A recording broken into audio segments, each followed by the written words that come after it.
Hi everyone, I'm Barrie.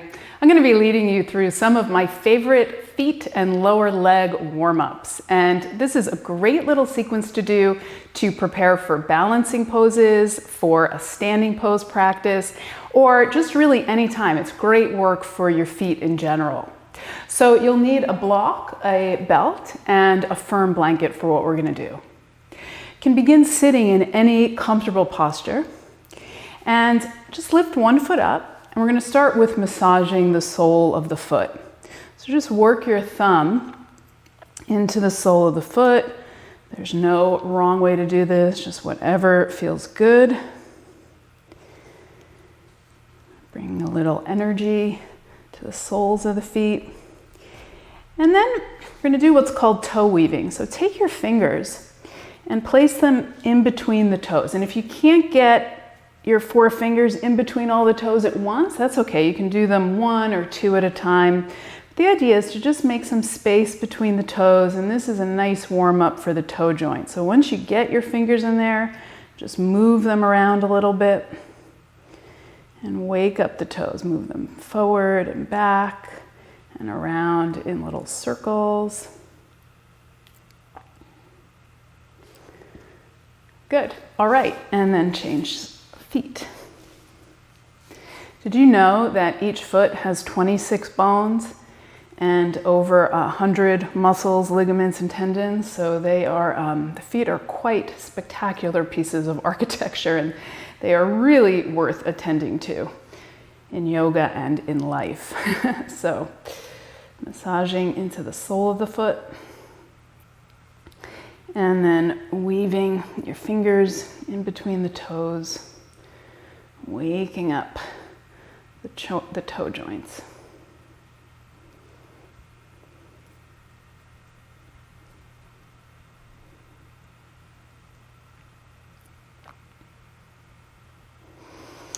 All right.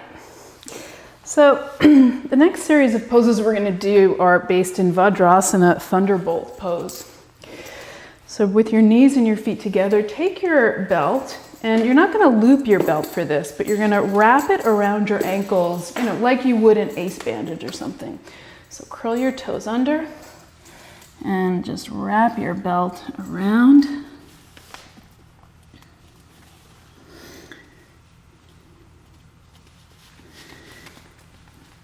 And make a tight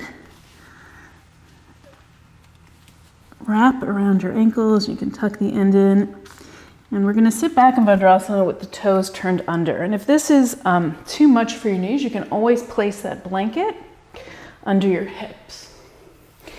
Okay? So curling the toes under, sit back on your heels. And if this gets too intense, you can modify it by just not putting all your weight onto your feet and even using your hands to the floor to make it a little bit less intense. So this is great work, again, for the sole of the foot, as well as for the ankle. So the belt around the ankle is counteracting a tendency many of us has for the feet to sickle, which means the outer edges of the feet and outer ankles overstretch, and this tends to weaken the inner ankles and the muscles on the inner line of the foot. So this is really good work for balancing the feet and getting some mobility in the toes. Okay, and then remove your belt. And now stretch your toes back, and you can use that blanket under your hips as you need to. Bring your fingertips behind you, lean back, and lift your knees up for a front ankle stretch.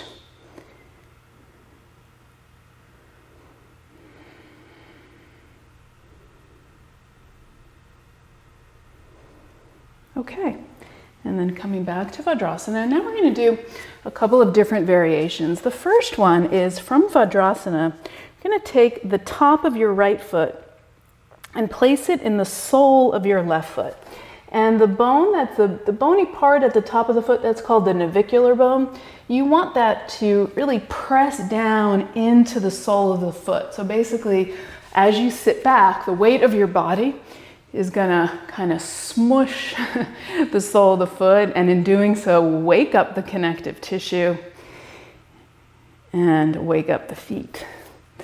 So again, this can be pretty intense, so you just modify it by putting weight on your hands. And as you stay there for a few more breaths, you can even just very subtly move that top foot around. Again, getting a little more opening, getting a little bit deeper into the connective tissue there on the sole of the foot. This is not necessarily pleasant, but it generally has a really good effect. Okay, so let's go to the other side. Take the top of your left foot into the sole of your right foot. Again, you want that navicular bone pressing in to the sole. Breathe here.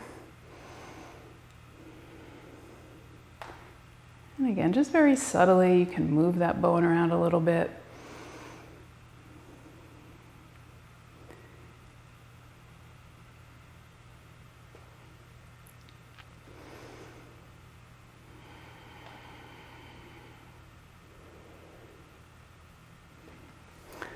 Okay, now, next one is similar, but in a different leg position. So this time, you're going to take the right shin into the base of the left calf. So right at the thick part of the calf muscle, the base there, you're going to place your lower leg on an angle like that. So now it's the tibia bone, your shin bone, pressing into the base of the calf muscle. This is the soleus muscle.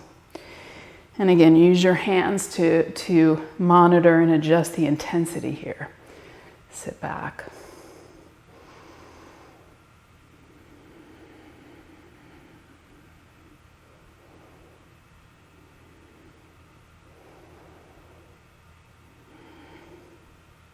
And like you did in the previous stretch, if you want to just move the bone just very slightly up and down along the lower leg, and again, just a little bit different part of the calf muscle. Breathe. Good. All right. And then change sides. Left shin to the base of the right calf. Sit back.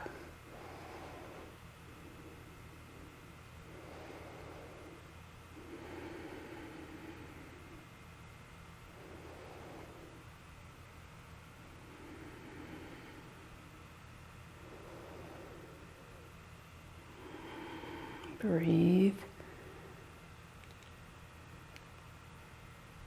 Okay.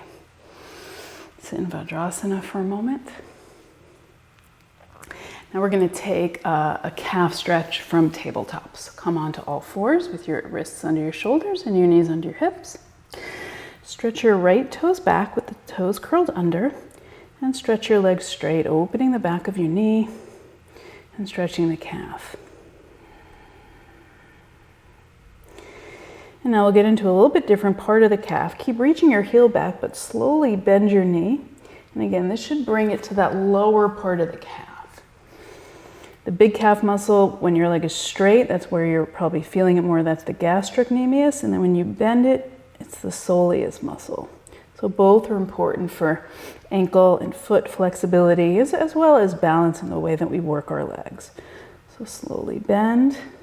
So when you bend, you have to press back through your heel to really get it into that lower part of the calf, and then straighten and bend and straighten. Good. All right, change sides. Curl your toes under, stretch your leg back,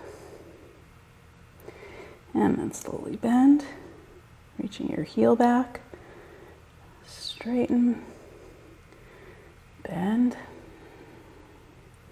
and straighten, and bend, and straighten, and then back to tabletop. And for our final stretch, we'll take Virasana. So join your knees closer together, separate your feet apart, grab your block, and sit back between your heels.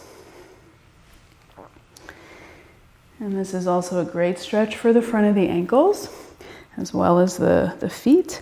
And what I like to do here is bend my index fingers and just get again into the sole of the foot with a little foot massage.